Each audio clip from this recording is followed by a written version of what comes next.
probably summarized this before, but how did you get your start in the industry? Like, what was like the pivotal moment where you were like, oh, this is now like more than just a hobby, this is a career kind of thing?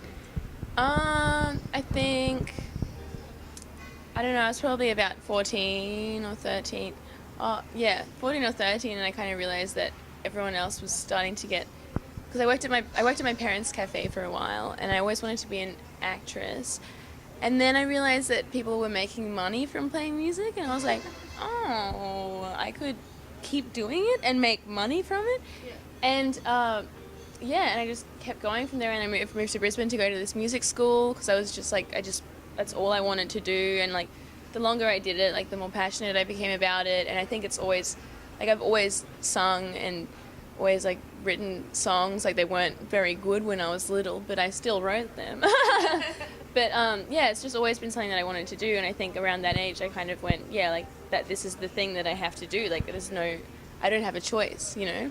What do you reckon has been one of your most defining career moments to date?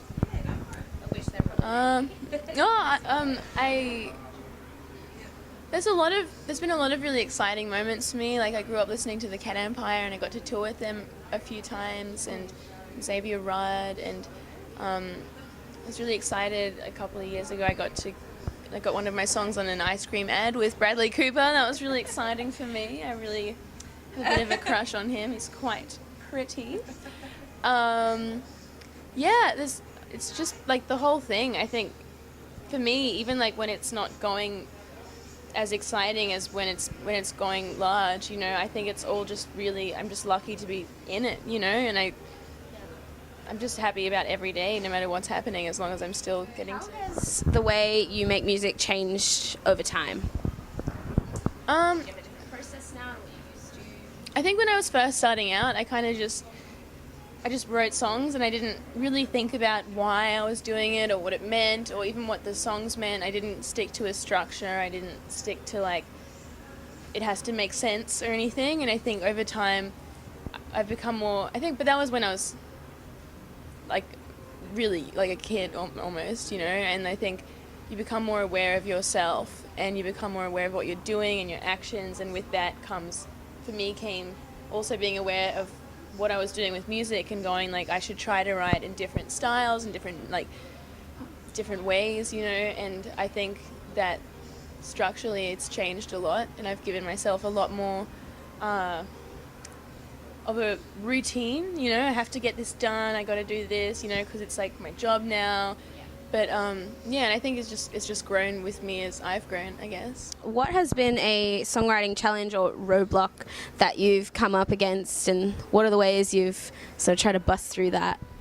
I think the most difficult thing for me has been if I'm writing a song about someone or a situation that I've been involved in, and then kind of going, like getting really close to the end and going, I'm going to have to play this, or like they're gonna hear it and they're gonna know it's about them.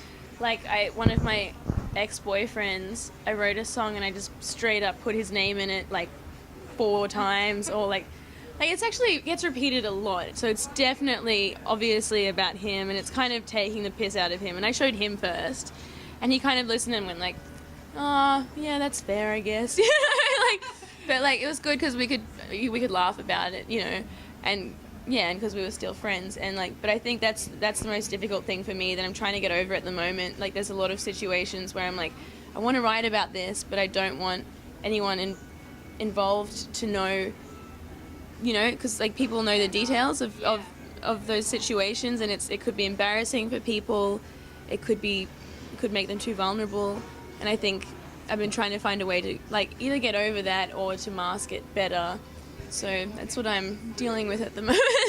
And the question I'm obliged to ask, any more new music coming our way?